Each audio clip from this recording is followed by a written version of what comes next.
હું doctor Tushar Patel, medical director, Jupiter hospital and research centre, Atladara, Vadodara. આપ સૌ સમક્ષ આજે એક દર્દીના મૃત્યુ બાબતે ખુલાસો કરવા માટે આપની સમક્ષ આવ્યો છું.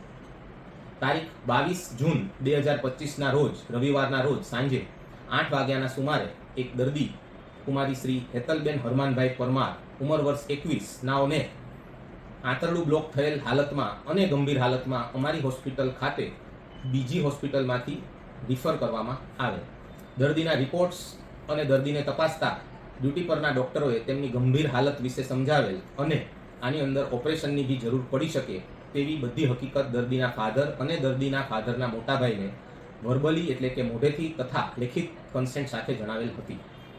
આ પરિસ્થિતિ એવી હતી કે દર્દીની હાલત એટલે કે બ્લડ પ્રેશર વગેરે ઘણું જ ઓછું હતું અને દર્દીને ઇન્ટેસ્ટિનલ ઓબ્સ્ટ્રક્શન હતું, એટલે ઓપરેશન કરવામાં બી જોખમ હતું અને ઓપરેશન ન કરવામાં બી જીવનનું જોખમ રહેલું જ હતું.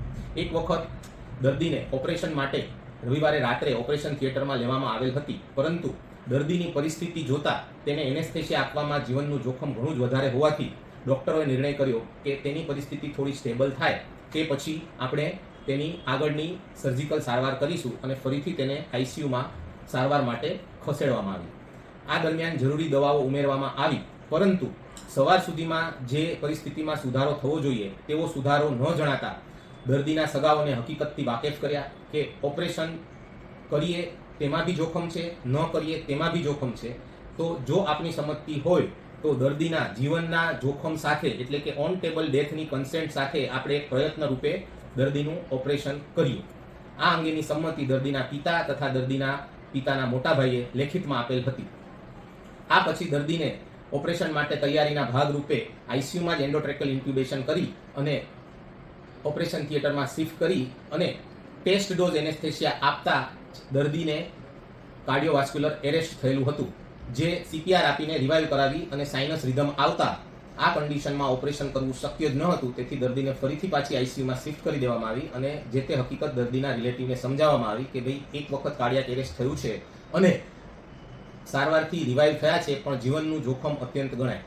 ત્યારબાદ એકાદ કલાક પછી દર્દીનું ફરીથી કાર્ડિયાક એરેસ્ટ થતાં તેને 45 મિનિટ સુધી આઈડિયલ પ્રોટોકોલ પ્રમાણે સીપીઆર આપતા ફરીથી હાર્ટની રિધમ ન આવતા અંદાજે 2:30 વાગે સોમવારે 23 તારીખના રોજ તેને મૃત જાહેર કરી અને તેના દર્દીના સગાઓને જણાવવામાં આવેલ હતું.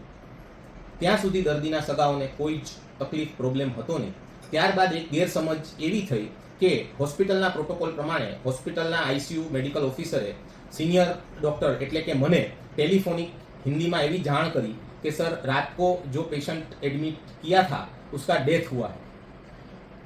सो I replied okay, do all the procedures which ever is required, legal procedures. आ बात दर्दीना कोई ત્રાહિક દૂરના સગાઓએ સાંભળી અને ગેરસમજમાં એવું સમજી લીધું કે દર્દીનું તો રાત્રે જ મૃત્યુ થયેલું હતું, જેના લીધે ઉગ્રતા હોસ્પિટલમાં દર્દીના સગાઓ દ્વારા કરવામાં આવેલ. ત્યારબાદ આ વસ્તુને અમે ચોખવટથી સમજાવી, ઇવન અમે તેમને સવારના દર્દીના ઓડિયો વિઝ્યુઅલ એટલે કે સીસીટીવી કેમેરા બી બતાવવાની તૈયારી દર્શાવતા તે લોકોને સંતોષ થયેલો અને તે લોકો પોતાના દર્દીના મૃતદેહને લઈ અને ઘરે જવા માટે તૈયાર હતા અને તેઓએ પોસ્ટમોર્ટમ કે આગળ કોઈ કાર્યવાહી કાયદેસરની નહીં કરવા માટેની હોસ્પિટલને લેખિતમાં સંમતિ આપેલ, પણ તે કાગળ અત્યારે તેઓની પાસે છે, અમે લીધેલ નથી. કારણ કે ત્યારબાદ આ કિસ્સો પોલીસ સ્ટેશન સુધી પહોંચેલ હોવાથી અટલાદરા પોલીસ સ્ટેશનના પીઆઈ સાહેબની સૂચના અનુસાર આ ડિસ્પ્યુટેડ મૃત્યુનો કિસ્સો હોવાથી એક પેથોલોજીકલ પીએમ એટલે કે મૃત્યુનું કારણ જાણવા માટે પોસ્ટમોર્ટમ કરાવવું જરૂરી હોવાથી અમે કાયદેસરની કાર્યવાહીથી મૃતદેહને પોસ્ટમોર્ટમ માટે પોલીસને સોંપેલ હતો અને ત્યાર પછી એ પોસ્ટમોર્ટમ બીજા દિવસે થઈ અને દર્દીની આગળની જે બી વિધિ છે એ કરવામાં આવેલ હતી.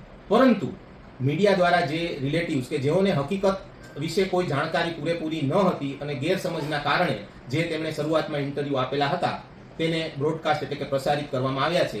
આમાં ક્યાંય હોસ્પિટલના ડોક્ટરો કે સ્ટાફની નિષ્કાળજી કે બેદરકારી છે નહીં. આ હાઈ રિસ્ક એટલે કે જોખમી દર્દી હતું અને તેને દરેક જાતની સમજણ અને કન્સેન્ટ સાથે જ ઓપરેટ કરવામાં આવ્યું હતું. આ ઉપરાંત આ કિસ્સામાં એક એવી શક્યતા છે કે આ દીકરી અમારી પેરીફેરીની એક જેટીપી હોસ્પિટલ મુવાલ છે ત્યાં નર્સિંગ આસિસ્ટન્ટ તરીકે કામ કરતી હતી અને એને માનવતાના ધોરણે અમારે ત્યાં સારવાર આપવામાં આવી હતી. હોસ્પિટલ બિલ પેટે હોસ્પિટલે એની પાસે એક બી રૂપિયો લેવાનો ન હતો અને લીધો પણ નથી. માત્ર દર્દીના સગાઓને દવા અને લેબોરેટરીના ખર્ચમાં સારવાર કરી આપવામાં આવશે તેવું જણાવવામાં આવેલ હતું. અને આમ જોવા જઈએ તો દર્દીના નજીકના સગાઓને કોઈ જ ફરિયાદ નથી. આ તો ગેરસમજણના લીધે જે ક્લિપ આપવામાં આવી છે તેને ખોટી રીતે મોટું સ્વરૂપ આવીને પ્રસારિત કરવામાં આવી છે.